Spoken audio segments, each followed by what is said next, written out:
नमस्कार मित्रांनो, माझे नाव अदिती बालाजी जानकर आहे.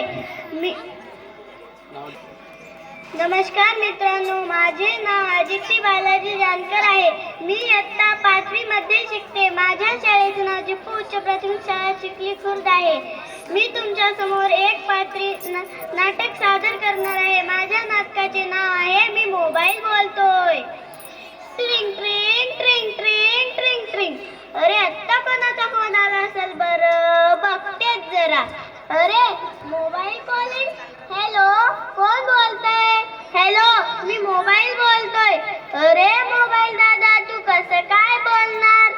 तेच तर, तुम्ही लोक एवढं बोलतात की माझे कान फाटतील. अरे तुला इतकं चिडायला काय झालं सांग मला. काय सांगू आणि किती सांगू, काय सांगू आणि किती सांगू. जेव्हा मी नवीन नवीन फोटो काढत होतो तेव्हा तुम्ही लोक माझ्यावर खूप प्रेम करायचे. अगदी सकाळी उठून देवदर्शनाआधी माझं तोंड पाहतात. रात्री झोपेपर्यंत मला सोबत ठेवतात. काही काही जण तर मला एकला सुद्धा सोडत नाही.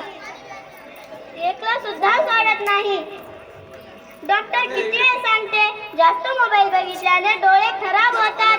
तरी लोक चष्मा घालू पाहतात. तरी त्याचा नाक काय सोडणारच नाही.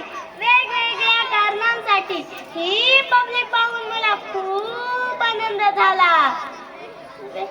शिकवायचं पण माझंच काम, मोठं करायचं पण माझंच काम. जणू काय सगळं काम माझ्याच कंद्यावर टाकले.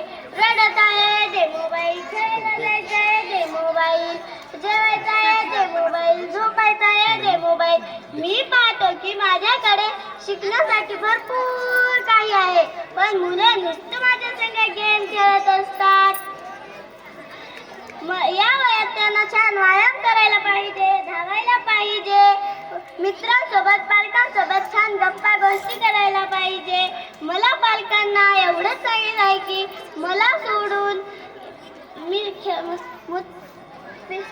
मुलांसोबत छान खेळायला पाहिजे, छान गप्पा गोष्टी करायला पाहिजे. तरच त्यांना पालकांची आणि इतरांची महत्त्व कळेल आणि ते भरकटणार नाही. धन्यवाद.